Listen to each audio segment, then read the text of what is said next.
दिल्ली सरकार पिछले कुछ दिनों से कोरोना को काबू पाने के लिए दिल्ली के लोगों के साथ मिलके, केंद्र सरकार के साथ मिलके कई सारे कदम उठा रही है। आज की स्थिति ये है कि दिल्ली में अभी तक 26 केस हुए हैं कोरोना के, जिसमें से एक व्यक्ति की डेथ हो गई। इसमें 4 केस ऐसे हैं जो लोकल एक आदमी से दूसरे आदमी को फैले हैं।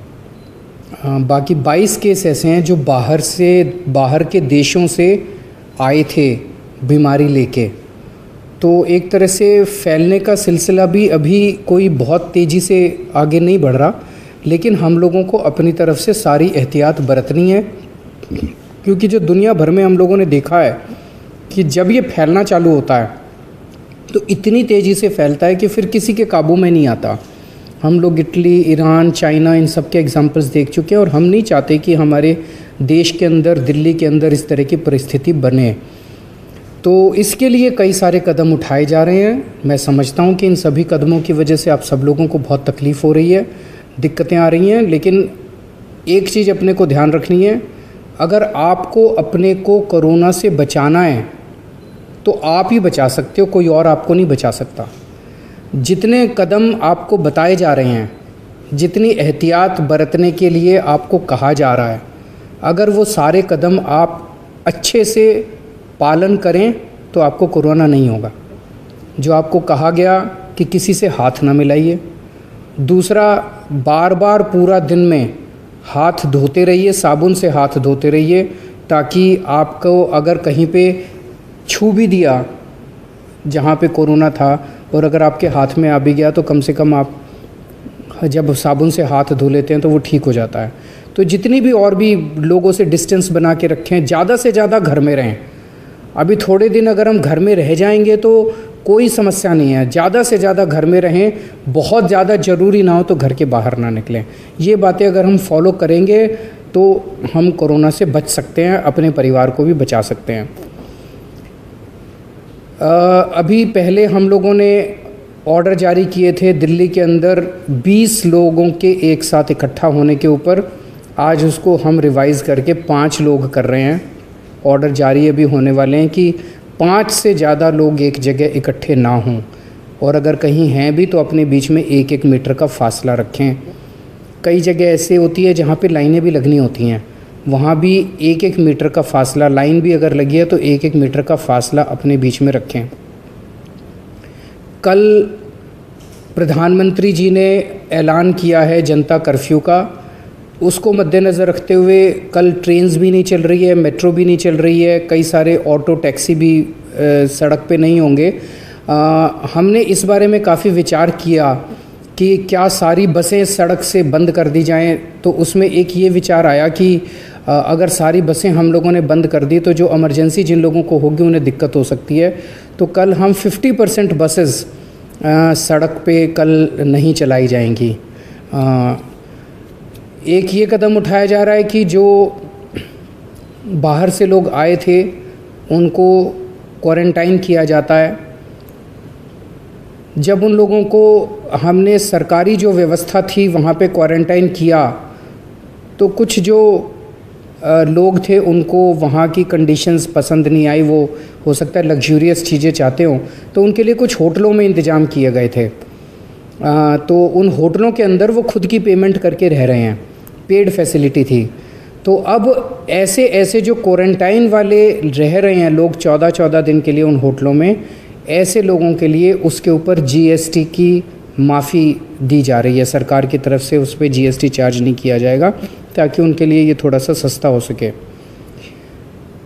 ये कोरोना की वजह से जितनी रिस्ट्रिक्शंस लगाई गई हैं, इसकी वजह से बहुत सारे गरीब लोग जो हैं उनके ऊपर मार पड़ रही है। दिहाड़ी मजदूर वाले ऐसे लोग हैं जो रोज़ अपना कमाते थे, खाते थे, उन लोगों के, कई लोगों की दिहाड़ी चली जा रही है।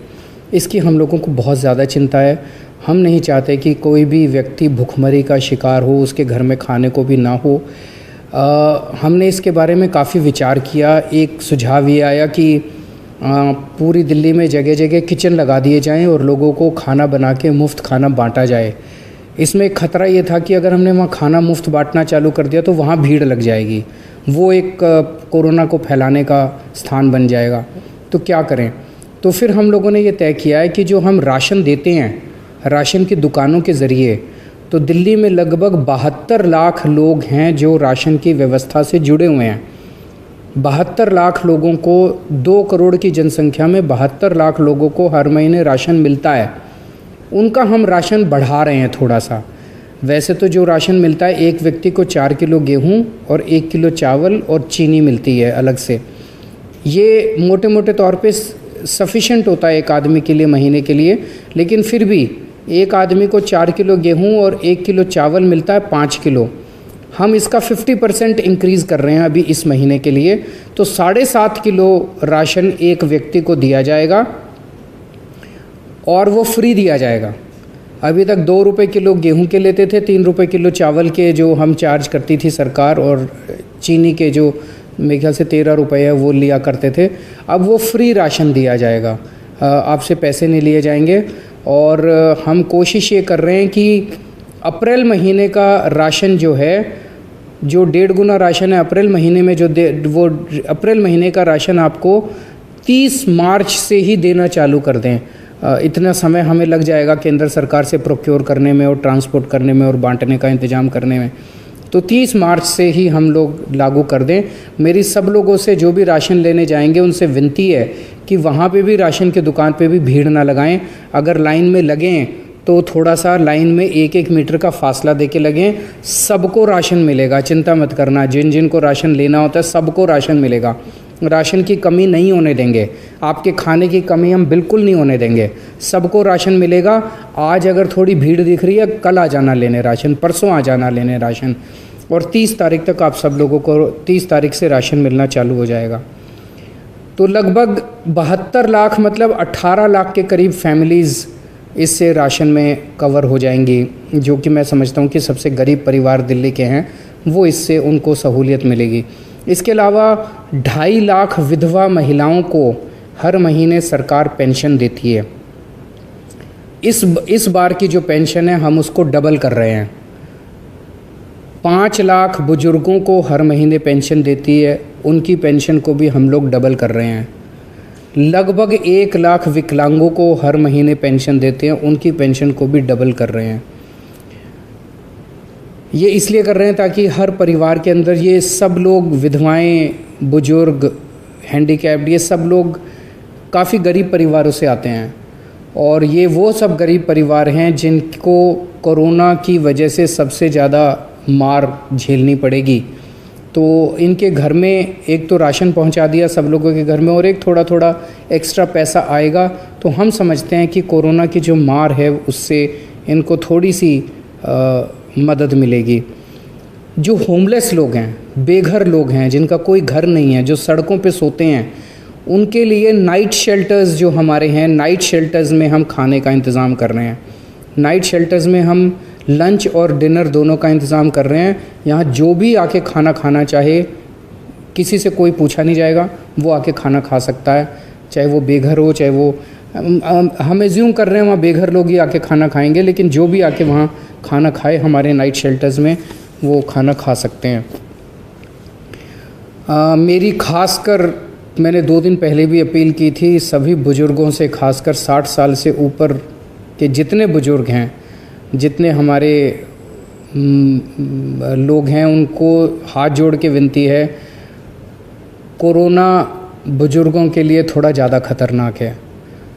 आप लोग सुबह सुबह वॉक के लिए निकलते हैं, मेरी आपसे विनती है थोड़े दिन वॉक बंद कर दीजिए, घर में योगा कर लीजिए, घर में और तरह तरह की एक्सरसाइज कर लीजिए, लेकिन थोड़े दिन के लिए वॉक बंद कर दीजिए। और अपने घर में भी जब रहें तो अपने नौकरों से, और हो सके तो ज़रूरत पड़े तो फैमिली मेम्बर से भी थोड़ा सा डिस्टेंस बना के रखिए। अपने घर के अंदर भी अलग कमरे में रहें तो ज़्यादा अच्छा रहेगा। अभी लॉकडाउन हम नहीं कर रहे, लेकिन अगर आपकी सेहत के लिए, आपकी ज़िंदगी के लिए, आपको बचाने के लिए, हमारी दिल्ली के लिए, हमारे देश के लिए ज़रूरत पड़ेगी तो हमें हो सकता है लॉकडाउन भी करना पड़े, लेकिन अभी इसकी ज़रूरत हमें नहीं लग रही। तो जो भी कदम उठाएंगे आप सबके साथ मिलके उठाएंगे, अपनी सबकी सेहत के लिए उठाएंगे। बहुत बहुत शुक्रिया।